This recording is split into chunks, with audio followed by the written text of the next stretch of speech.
최동석 인사혁신처장이 하나는 좀 맞추는 것 같아요. 정청래 대표에 대해서는. 정청래는 항상 자기를 과시하고 있다. 법사위원장 하는 모습을 보면서 그걸 확연히 느꼈다. 앞으로 몇 년간은 이재명의 시간인데 정청래의 시간이 되면 안 된다. 근데 이걸 보면 최동석 인사혁신처장이 맹탕은 아니다. 지금 불안한 거예요. 이재명 대통령이 그립감 있게 가야 되는데 정청래 대표가 되는 걸 보고 위기감을 느꼈다. 위기감 느낀 거예요. 이재명 대통령은 최동석 씨를 유임시키려면 법무부, 행안부, 비서실장 다 잘라야 되고 정무수석도요. 정무수석도 잘라야 네. 되고 그 다음에 당대표도 잘라야 한명 넣어가지고 그냥 비대위 체제로 가야 돼요. 이렇게 모순되는 그러한 상황을 왜 계속까지 지금까지도 이해가 되지가 않습니다.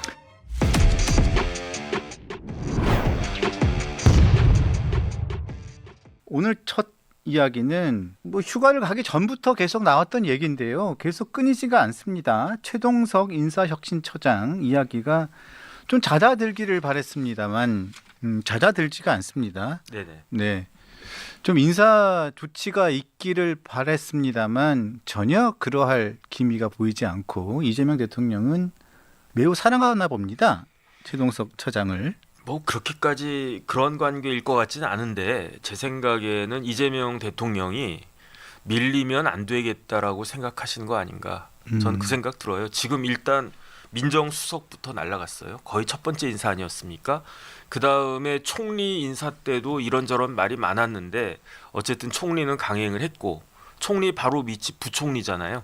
그 교육부총리도 날라갔어요. 그 다음에 그 최동석 처장에 대해서는 대통령이 뭐 그렇게까지 아낀다라고 생각을 전 안 하는데 그런데 어쨌든 강선우 의원에 대해서는 그 이재명 대통령이 굉장히 아끼고 뭐 애틋하게 생각할 수 있는 그런 위치 아닌가 저는 그런 생각 들거든요. 그런데 강선우 후보자까지도 날렸어요. 그런데 그 강선우 후보자는 정청래 이제 그 당대표 되지 않았습니까?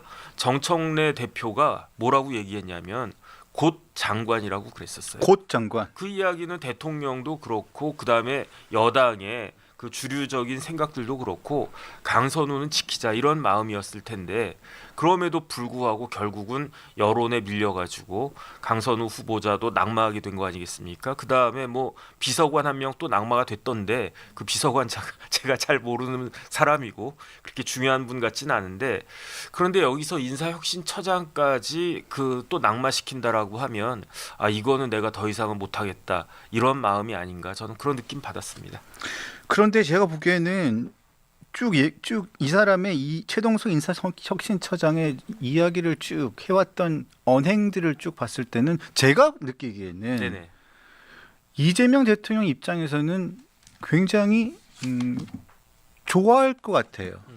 왜냐하면 언행들을 쭉 보면 사회적인 물의를 일으키고 언행에 문제가 많습니다만 발언들을 하나하나 따져보면 본인을 향해서는 이재명 대통령 본인에게는 이렇게 훌륭한 이야기를 할 수 있는 사람이 있을까라는 생각이 들지 않을까요? 네네. 하늘이 내린 인물이다.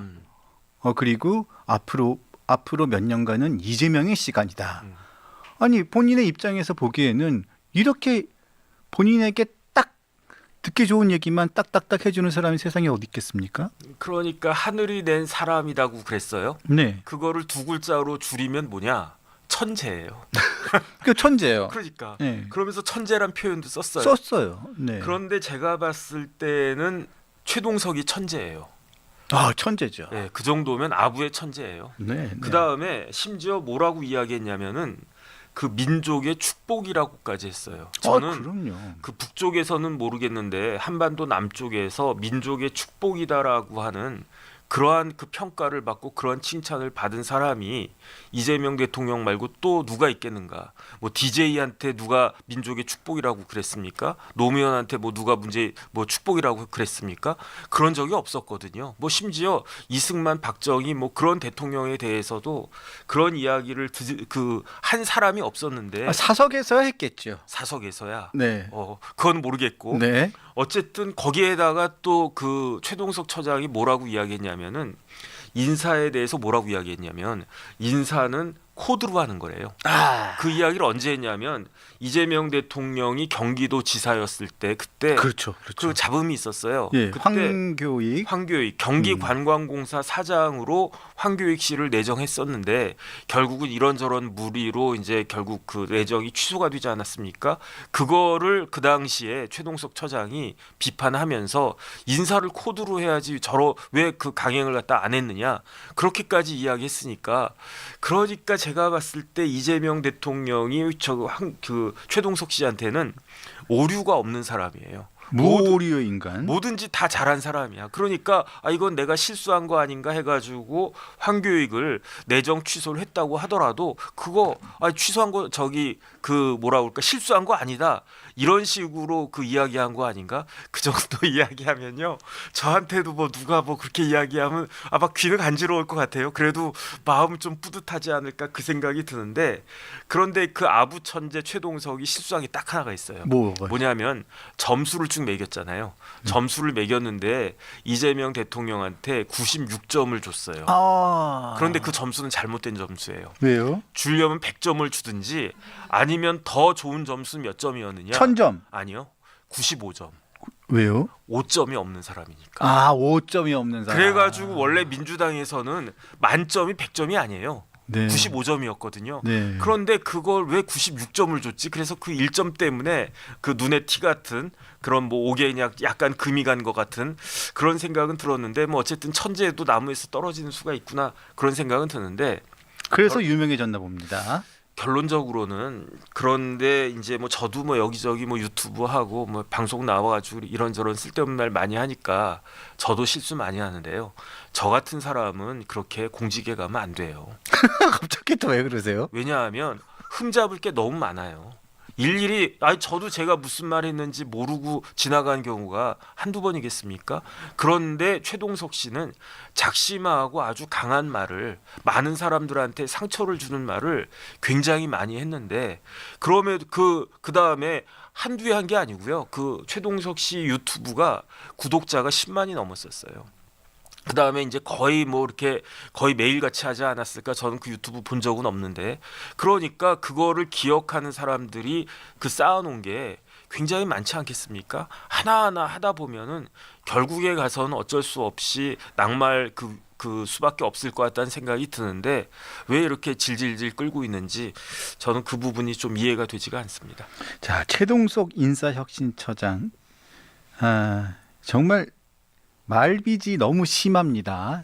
말빚이 너무 심한데 하루가 멀다 하고 계속 지난 살아오면서 해왔던 말들이 지금 계속 본인의 발을 옥죄고 있는데 목도 옥죄고 있고 있는데 최근에는 이용수 할머니를 향해서 있을 수 없는 좀 말을 또 해서 큰 또 파문이 일고 있습니다.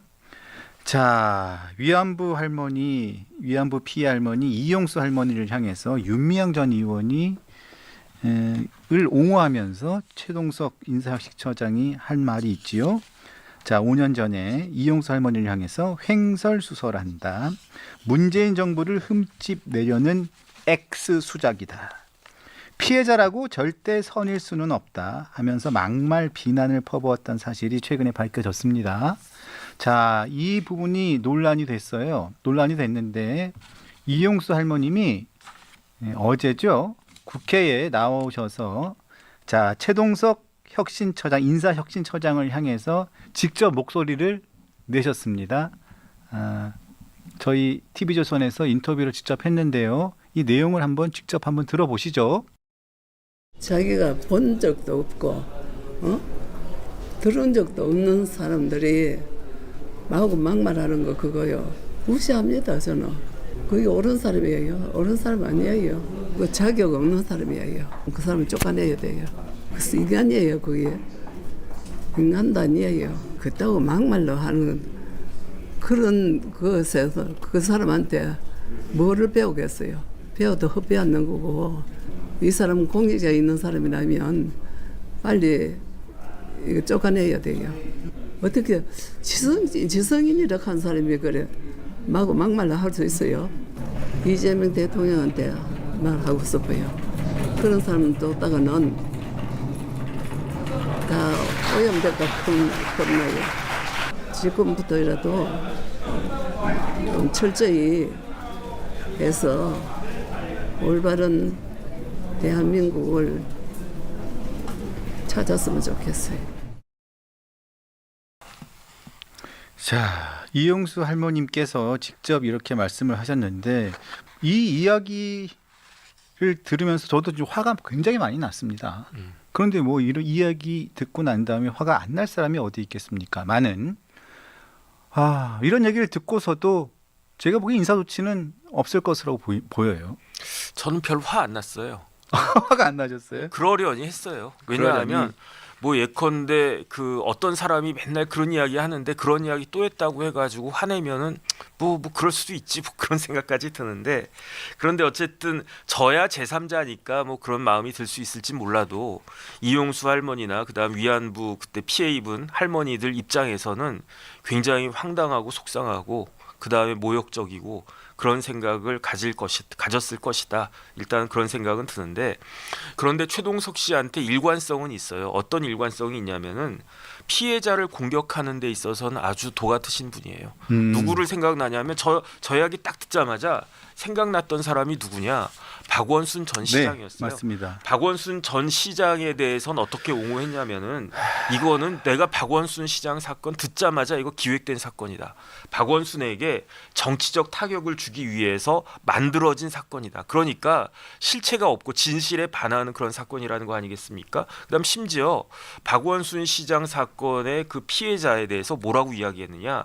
아직도 그 사람은, 그 피해자는 박원순에 대해서 존경과 흠모의 마음을 가지고 있을 것이다. 이런 이야기까지 했었던 사람이에요. 그러니까 위안부 할머니에 대해서 저렇게 공격하는 것도 어쨌든 피해자를 공격하는 거에 있어서는 가해자를 옹호하고 피해자를 공격하는 그러한 일관성은 있는 사람이다. 저는 그 생각이 드는데, 그런데 또 반대로 일관성이 없어요. 어떤 일관성이 없냐면 왜 이용수 할머니를 공격합니까? 쓸데없이 말도 안 되게 몰상식적으로 그 이유를 갖다가 딱 들었는데 그게 뭐냐면 문재인 정권을 흠집내려고 하기 때문에. 누가? 그 이용수 할머니가. 그렇다라고 하면 문재인 정권을 쉴드치기 위해서, 프로텍트하기 위해서 이용수 할머니를 공격한다는 이야기잖아요. 그런데 그 문재인 대통령에 대해서 저 최동석 씨가 뭐라고 이야기했습니까?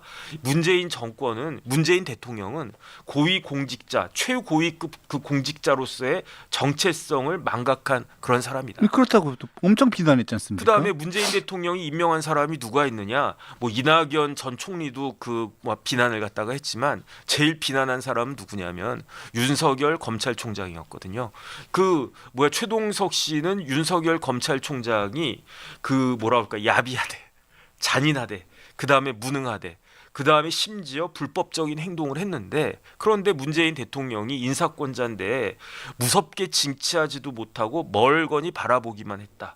그렇기 때문에 문재인의 과거는 용서받을 수 없다. 그다음에 한국 정치를 이토록 처참하게 망친 장본인이 문재인이다. 그러면서 그렇죠. 문재인 대통령을 정치판으로 끌어들인 사람들은 광화문 내거리에서 머리가 아니라 더 적나라한 표현을 썼는데, 그런데 그 표현까지 제가 쓰지 않겠습니다. 그 머리를 받고 있어야 된다, 이렇게까지 이야기했단 말이에요. 그렇다라고 하면 문재인 정권에 대해서 왜 흠집이 실기를 아니라 써줘요? 문재인 정권에 대해서 흠집이 아니라 문재인 정권의 문제를 따박따박 지적한 이용수 할머니에 대해서는 사실은 이용수 할머니 말씀 잘한다, 그 문재인 대통령 내가 그럴 줄 알았다, 이렇게 그 쉴드를 쳐주고 오히려 더 칭찬을 해주고 존경합니다 이래야 되는데, 그런데 흠집 내려는 무슨 개수작이다 이런 이야기를 하는 걸 보니까 저분이 생각이 왔다 갔다 하는 거 아닌가, 저는 그런 생각이 들고요. 그 다음에 세상에서 제일 쉽고도 어려운 게 뭐냐면 상식대로 하는 거잖아요. 네. 기사도 상식대로 쓰고 판결도 상식대로 쓰고 정치도 상식대로 하면 우리나라가 얼마나 살기 편하겠습니까? 그런데 인사도 상식대로 해야 되는 거잖아요. 그런데 저런 분이 상식이 있는 사람인가? 저는 상식이 없다라는 생각이 드는데, 저뿐만 아니라 사실은 최동석 씨를 가장 잘 아는 사람은 누구겠는가? 그 결국 부인하고 뭐 자식들 아니겠습니까? 그렇겠죠. 그런데 그 다음으로 잘 알 수 있는 사람은 누구냐면 친척이잖아요. 촌수대로. 그러니까 부부끼리는 영촌이고 그 다음에 부모 자식 간은 1촌이고 형제는 2촌인데 그 다음이 3촌이잖아요. 그런데 최동석 씨하고 3촌지간인 사람이 김용민이잖아요. 네. 근데 김용민 씨가 뭐라고 이야기했느냐? 김용민 목사가 낙곰수의 김용민이 목사였습니까? 목사예요. 어이구. 현직 목사라니까. 그다음에 목사 되기 쉽네요. 김용민 씨 아버지도 목사님일 거예요. 어쨌든 제가 그렇게 알고 있는데 그런데 김용민에 대해서 김용민은 최동석과 그러니까 외삼촌이란 말이에요. 네. 최동석과 뭘 어떻게 이야기했느냐? 두 번 다시 볼 일이 없을 것이다. 어이구. 왜냐하면 질렸대요. 질려가지고 의절한 지 꽤 됐다.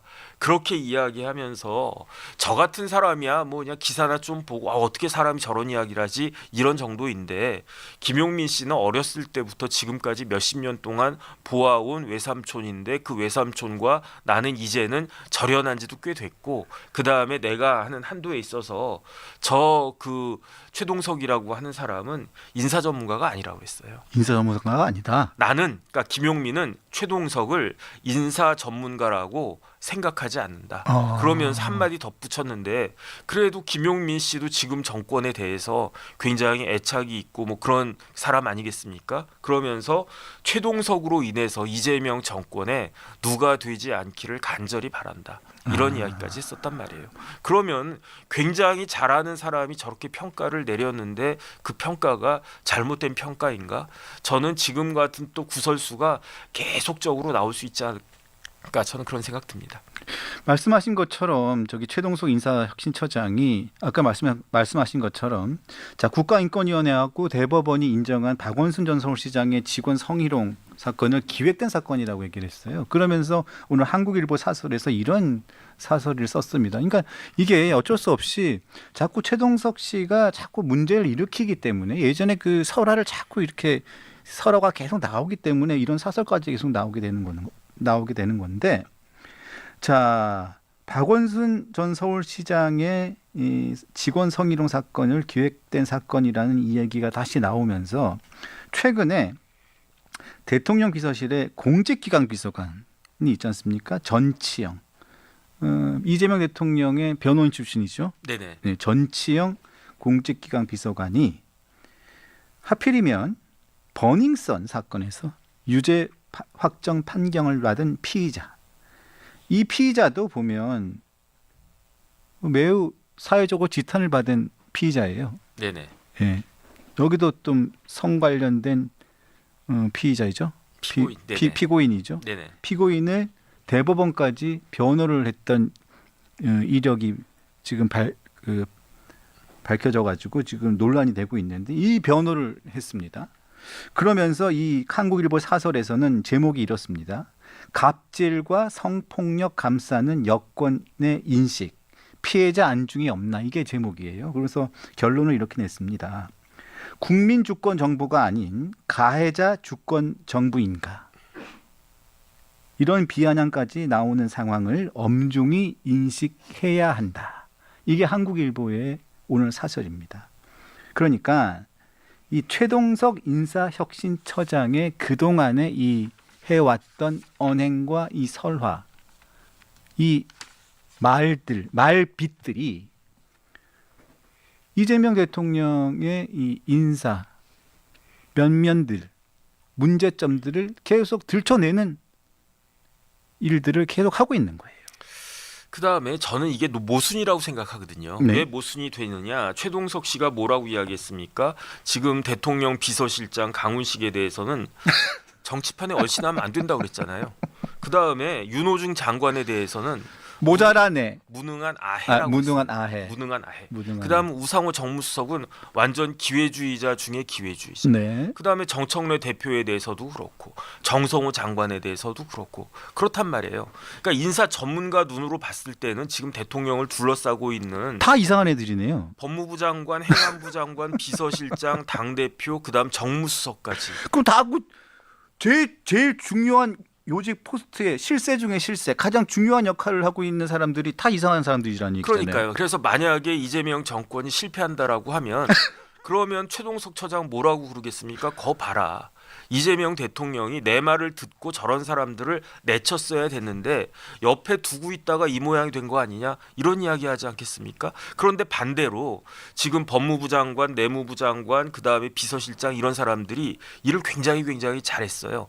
굉장히 잘해가지고 이재명 정권이 아주 승승장구하고 성공적이었단 말이에요. 그러면 그 인사혁신처장 최동식이 완전히 그 잘못 본 거 아니겠습니까? 네. 그러니까 이거 아니면 이거 둘 중에 하나를 정리해야 돼요. 이재명 대통령은 최동석 씨를 유임시키려면 법무부 내부 그 행안부 비서실장 다 잘라야 되고요. 정무수석도요. 정무수석도 잘라야 네. 되고 그다음에 당대표도 잘라야 안명 넣어가지고 그냥 비대위 체제로 가야 돼요. 그다음에 그게 아니고 다 마음에 쏙쏙 드는 사람들이다. 그다음에 일 잘한다. 그렇게 생각을 하면 그러면 그렇게 잘못된 평가를 내린 그 최동석 씨를 물러나게 해야죠. 근데 제가 봤을 때는 어느 게 더 합리적인 거냐. 네. 그건 뭐 누구나 다 아는 거 아니겠습니까? 이렇게 모순되는 그러한 상황을 왜 지금까지도 유지하고 있는지 이해가 되지가 않습니다. 하나는 그래도 최동석 인사혁신처장이 그래도 인사에 대한 업무를 조금 많이 해봤잖아요. 네네. 그래도 하나는 제가 지금까지 봐서는 하나는 그래도 소가 뒷걸음지다가 쥐를 잡는다는 얘기도 있는데 하나는 좀 맞추는 것 같아요. 네네. 정청래 대표에 대해서는. 정청래 대표에 대해서는 그 솔직히 말하면 다 맞을 수도 있어. 그러니까요. 정청래 대표에 대해서는 이 평가가 맞을 수도 있다고 저는 생각을 합니다. 네네. 자, 정청래 대표에 대한 평가를 한번 지금부터 집중적으로 최동석 아까 최동석 인사혁신처장이 평가한 정청래 민주당 대표의 평가를 한번 보겠습니다. 자, 뭐 좀 긴데요. 간단하게 정청래의 평가 한심하다. 정청래 대표를 향해서 자기 과시가 많다. 그리고 한심하다. 이렇게 얘기를 했고요. 그리고 이놈이 무슨 짓을 하는 건지 지금 매우 한심하다. 한심한 애들이다. 한심하다. 이렇게 얘기를 했고요. 자, 그리고 이게 전 딱 맞아요. 앞으로 몇 년간은 이재명의 시간이다. 정청래의 시간이 되면 안 된다. 이렇게 얘기를 했습니다. 그리고 정청래는 항상 자기 얼굴이 나는 곳에 나타나서 자기를 과시하고 있다. 법사위원장 하는 모습을 보면서 그걸 확연히 느꼈다. 앞으로 몇 년간은 이재명의 시간인데 정청래의 시간이 되면 안 된다. 이렇게 얘기를 했단 말이에요. 네네. 근데 이거를 보면 최동석 인사혁신처장이 맹탕은 아니다. 저는 그 최동석 씨가 지금 불안한 거예요. 왜냐하면 적어도 뭐 한 3, 4년 동안은 이재명 대통령이 그립감 있게 가야 되는데 그런데 정청래 대표가 되는 걸 보고 위기감을 느꼈다. 위기감 느낀 거예요. 그쵸. 왜냐하면 정청래의 시간이 되면 안 된다라고 이야기했는데 이건 누구랑 비슷하냐면요. 지금의 정청래는 그 얼마 전 작년에 한동훈과 비슷해요. 조금 더 이렇게 극단적으로 이야기하면 작년에 그 전당대회 때 여당 전당대회 때 대통령이 누구를 밀었습니까? 제 기억으로는 원희룡을 밀었었어요. 원희룡 그렇죠. 그다음에 원희룡 밀었죠. 예. 누가 당대표 되는 거를 적극적으로 막았습니까? 한동훈이 당대표 되는 거를 적극적으로 막았었어요. 반대했죠. 예. 그래가지고 어마어마한 역풍이었는데 그럼에도 불구하고 한동훈이 60%가 넘는 아주 고른 지지율로 61%. 그래가지고 이제 당 대표가 됐단 말이에요. 그런데 지금은 사실은 그 이재명 대통령 누구 밀었습니까? 제가 알고 있기로는 그 박찬대 후보를 밀었을 거예요. 그렇죠. 그 다음에 뭐 적극적으로 정청래 의원이 그 당 대표가 되는 거를 뭐 이렇게 지난번 윤석열 대통령 때처럼 그렇게 대놓고 하지는 못했겠지만 그렇게 하지는 않았지만 네. 누가 봐도 명심은 누구한테 있었느냐? 박찬대. 박찬대한테 있었잖아요. 네. 그런데 어떻게 됐습니까? 귀엽잖아요. 네. 그런데 어떻게 됐냐면은 그 정청래 후보가 당 대표가 됐는데 득표율이 어마어마해요. 권리당원에서 몇 퍼센트 얻었습니까? 64? 66.48% 얻었어요. 그런데 박찬대는 몇 퍼센트 얻었냐면요. 33.52% 얻었어요. 그러니까 50%보다 조금 안 된 한 2배 가까운 그 득표를 그 정청래가 한 거예요. 네. 그러니까 그렇다라고 하면 정청래 그 대표 입장에서는 대통령 눈치를 그렇게까지 볼 이유가 있나? 그런데 지금 대통령이 임기 시작한 지 이제 2달밖에 안 됐어요. 딱 2달 됐네. 그렇잖아요. 오늘 8월 5일이니까 8월 5일이니까 6월 4일부터 대통령이었으니까. 네. 그런데 2달 그다음에 이제 정청래 그 대표가 된 거는 그 이재명 대통령이 대통령 시작한 지 2달 정도밖에 딱 2달 된 그 정도 그거였잖아요. 그렇죠. 2달밖에 안 된 대통령이 내 마음은 유병수한테 있다라고 이렇게 했는데 결국은 정혁진이 먹은 거랑 똑같다 아닌가? 네. 그러니까 그렇다라고 하면은 정청래 대표는 그 지금 본인의 그 성과에다가 그 다음에 캐릭터에다가 정청래라고 한 캐릭터는 강한 캐릭터잖아요. 강한 캐릭터죠. 그 다음에 거기에다 하나가 더 있어요. 뭐가 있느냐? 이걸 통해 가지고 이번 그 전당대회 통해 가지고 밝혀진 게 명심보다 강한 마음이 있구나. 어심. 그게 어심이다. 네. 그 어심이 내 뒤에 있구나. 그러면 이재명 대통령하고 이야기할 때 뭐 대놓고 뭐 이렇게 반발하거나 그러진 않아도 이재명 대통령이 이걸 갖다 이렇게 갑시다 했을 때 생각이 다르면 거기에 대해서 뭐 이렇게 갈 수 있지 않나? 그렇기 때문에 지금은 이재명의 시간이기도 하지만 정청래의 시간이기도 하다라고 저는 생각을 하고 거기에 대해서 지금 최동석은 불안하다. 저는 그런 느낌 듭니다. 자, 그래서 저는 보니까 최동석 인사혁신처장이 요 부분에 대해서는 정청래의 평가는 정확하게 했다. 왜냐하면 자기의 거취와 자기의 앞으로 미래가 걸려 있는 문제이기 때문에 네네. 요 부분에서는 굉장히 민감하고 아주 동물적인 감각을 발휘했다. 자, 조만간에 정청래가 최동석을 칠 수도 있다. 정청래가 네, 칠 수도 있다. 네네. 네. 하지만 정청래 대표가 뭐 최동석 따위를 관심을 가지겠느냐. 아니에요. 인사혁신처장 무지하게 중요한 자리 아닙니까? 공무원 인사를 모가지를 다 잡고 있는 자리가 인사혁신처장이니까 차관급이긴 하지만은 여가부 장관이나 그런 자리보다는 훨씬 더 중요한 자리 아니겠습니까? 그러니까 앞으로 어떤 일이 벌어질까? 그 다음에 결국은 정권이라고 하는 게 인사권이잖아요. 그 인사권에서 만약에 최동석 처장이 그냥 가만히 있고 시키는 대로만 한다라고 하면 모르겠는데 그게 아니고 내 생각은 이렇다, 내 뜻을 관철시켜야 된다 이렇게 하면서 여당과 민주당과 다른 목소리를 내기 시작하면 그러면 또 뭐 이상한 일이 벌어질 수도 있지 않나 그런 생각 듭니다. 근데 윤석열 정부 시절의 인사혁신처장은 사실상 그냥 아무것도 못했거든요. 네네. 사실 분명 윤석열 정부 시절의 인사권은 사실상 뭐 대통령실에서 다 가지고 윤석열 정권에서는 누가 인사했어요? 사실상 대통령실에서 다 했죠. 사실상 네, 대통령실에서 다 했죠. 네네. 다 했죠. 인사혁신처장은 그야말로 이거 임명장 들어주는 사람일 뿐이었어요. 예, 왜냐하면 그냥 국가 공무원이 했어요. 공무원이 그냥 공무원이 승진해가지고 행안부 행안부 출신 공무원이 인사혁신처장으로 발탁돼서 그냥 했었던 그냥. 그럼 별로 중요한 자리 아니네 인사혁신처장. 근데 이번 같은 경우는 발탁 네네. 케이스고 외부에서 발탁된 케이스였고 이렇게 약간 좀 외부에서 들어온 케이스고 이렇게 논란이 많은 사람이라서 이 사람이 또 그 자리를 주어진 권한을 본인이 행사하겠다고 덤벼들면 또 변호사님 말씀처럼 어떠한 논란이 될 수도 있겠죠. 그러니까 좀 지켜봐야 될 문제인 것 같고요. 네. 자, 최동석 인사혁신처장의 문제가 앞으로 어디까지 좀 또 펼쳐질지는 모르겠습니다. 이거 뭐 계속 양파처럼 계속 나올 거기 때문에 좀 지켜봐야 될 것 같고요. 자, 계속 또 문제가 되고 있는 것은 증시 문제입니다. 여기 뭐 우리가 요즘에 모든 뉴스에서 증시 관련된 이야기를 안 할 수가 없어요. 네네. 이게 무슨 뭐 증권 방송도 아닌데 왜 언제부턴가 우리 시사 프로그램에서 증시 방송을 계속 하고 있는지 모르겠어요. 진성준 전 정책위 의장 주식하는 사람들 입장에서는 한 대 때려주고 싶다. 이건 순화해서 말씀을 드리는 거예요. 때려주고 싶다. 한 대 때려주고 싶다. 이거는 진짜 순화해서 방송하는 거고요. 제 주변에 있는 분들은 진짜 더 험악한 말들이 막 나오고 있습니다. 네네. 주식하십니까? 뭐 저는 주식은 가지고 있는데 네. 딱 한 종목 갖고 있어요. 한 그런데 종목이 그게- 대주 주세요? 아니야.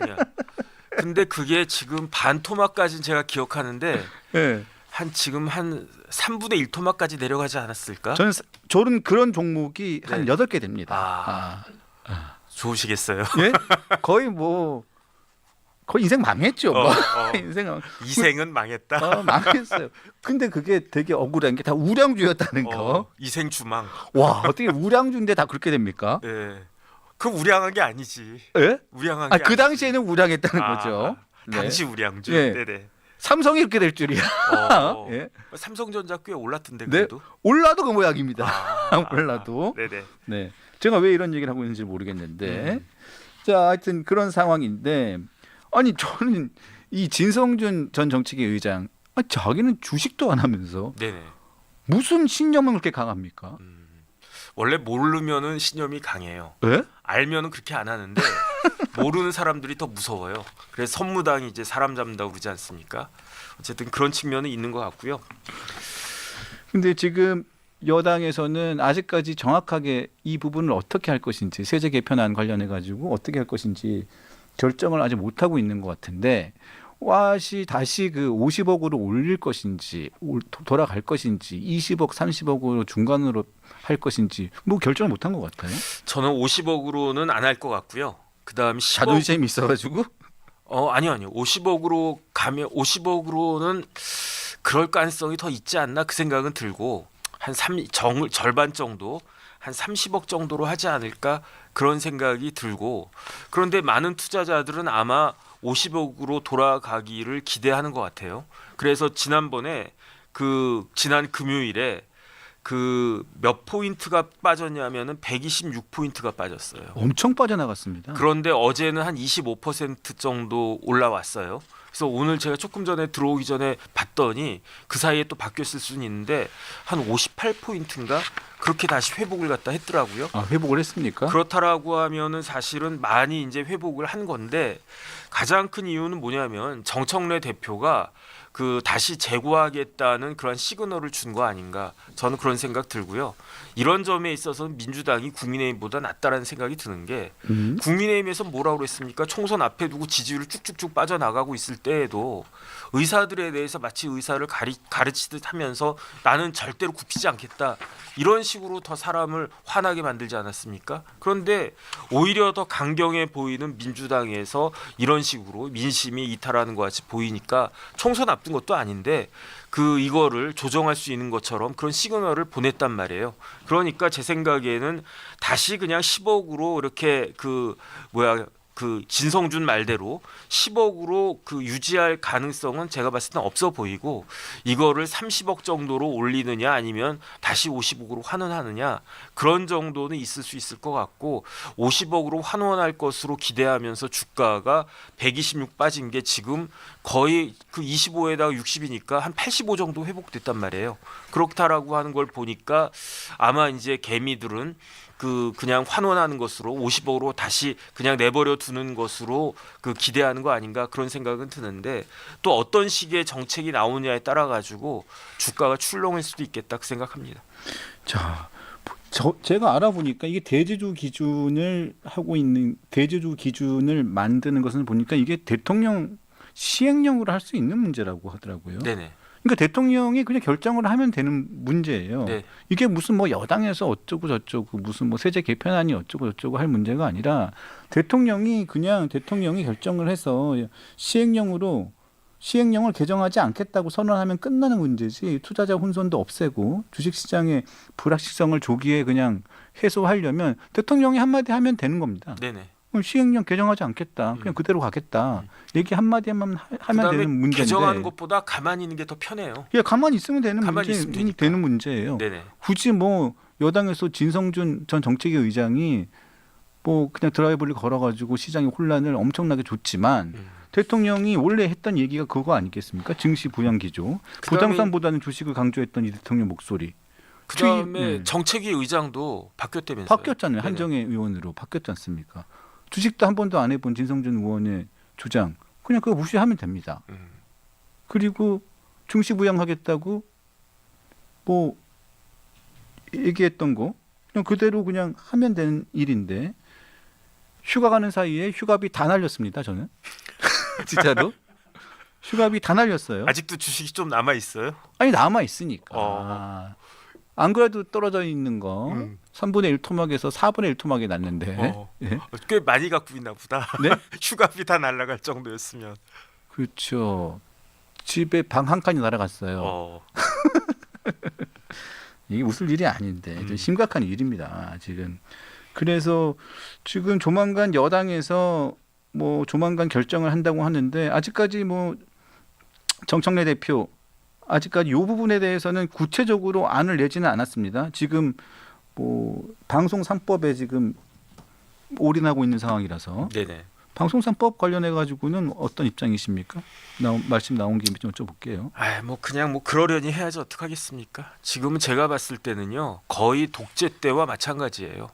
말 그대로 독재라고 하는 게 말 그대로 하면 홀로 독자. 그 다음에 그 재량할 때 재자. 그러니까 혼자서 마음대로 결정할 수 있는 상황이 그게 독재 아니겠습니까? 그게 뭐 군부 독재든 의회 독재든 독재라고 하는 것의 속성은 그러한 것이기 때문에 그런데 사람은 칼을 들고 있으면 휘두르고 싶단 말이에요. 하고 싶은 대로 할 수밖에 없단 말이죠.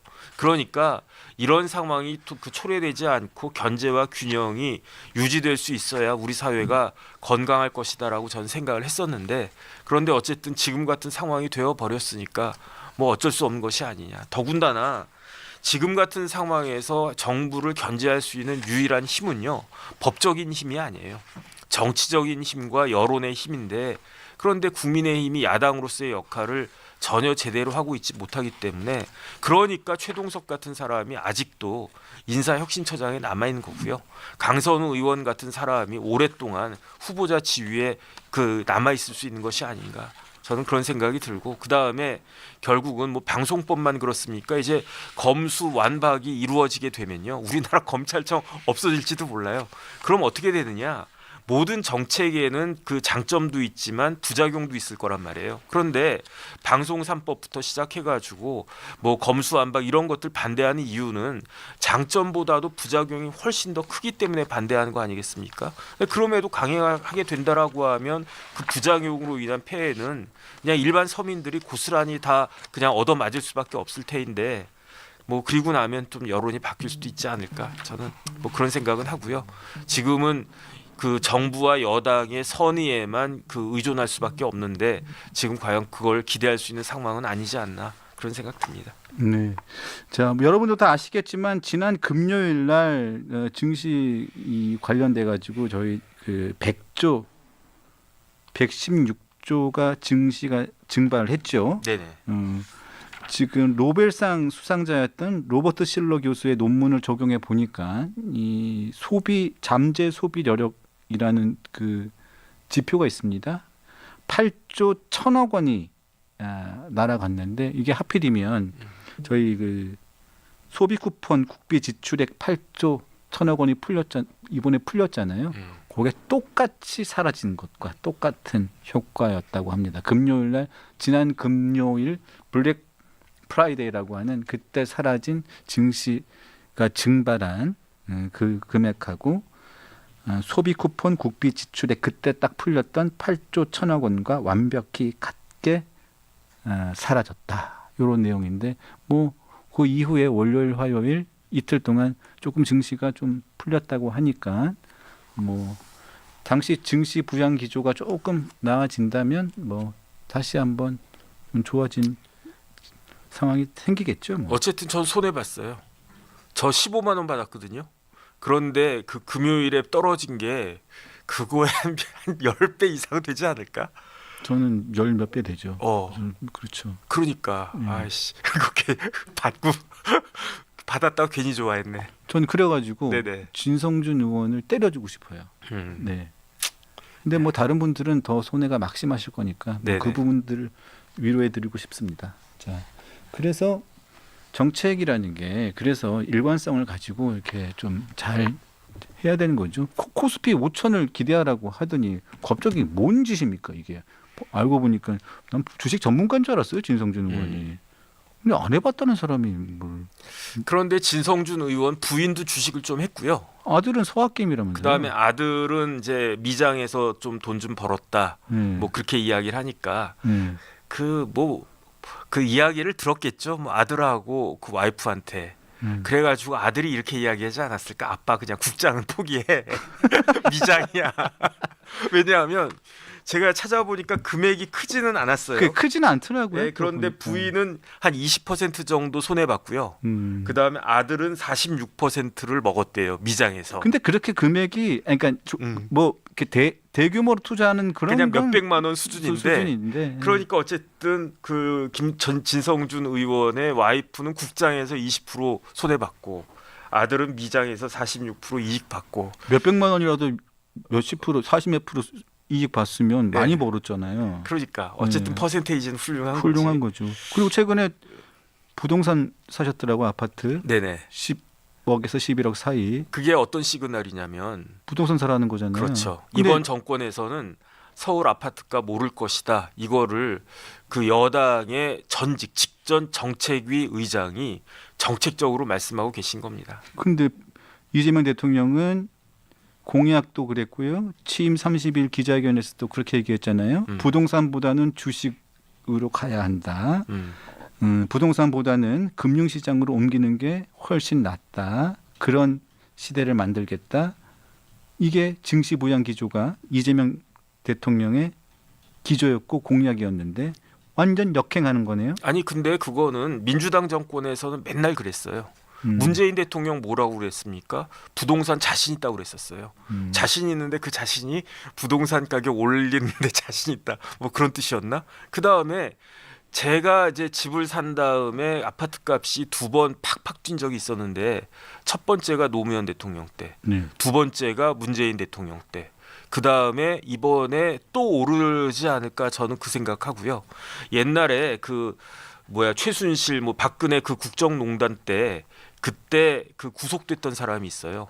그 사람이 누구냐면 이대 국문과 교수 유명한 소설가 있었는데 그 사람이 이인화 교수. 네네. 영원한 제국. 그렇죠. 네. 근데 이인화 교수가 그때 정유라한테 네. 학점 잘못 줬다고 해서 깜빵 갔었는데 네. 깜빵 동기 중에 굉장히 경제에 밝은 그런 사람이 있었는데 그때 문재인 대통령 당선되는 걸 보고 그 이인화 교수한테 형님 그러면서 노무현 시즌 2입니다.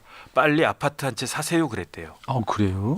그러니까 역시 실물 경제는 그런 쪽이 밝구나 그 생각이 드는데 지금 정권에서도 제가 봤을 때는 많은 사람들이 아무리 정부에서 지금은 주식 사야 된다, 아파트 팔아라 이렇게 이야기해도 사람이 또 속나 이런 생각을 갖지 않을까 저는 그런 생각이 들고요. 그다음에 경제라고 하는 거는 심리이기 때문에 이러한 심리가 사실은 아파트 가격에 그 부동산 가격에도 상당히 영향을 미칠 것이다 그 생각 듭니다. 진성준 또 의원이 그 당시에 그런 얘기도 했었잖아요. 토론회 끝나고 쭉 시컷 얘기하고 나와가지고 마이크 꺼진 줄 알고 그래도 아무리 그래도 집값 안 떨어져. 그러니까 본인이 사는 거지. 떨어질 것 같으면 빚내서 사겠습니까? 네. 집값 안 떨어진다고 네. 진성준 의원께서 말씀하셨습니다. 네. 자, 이 명언으로 오늘 방송은 여기서 마치겠습니다.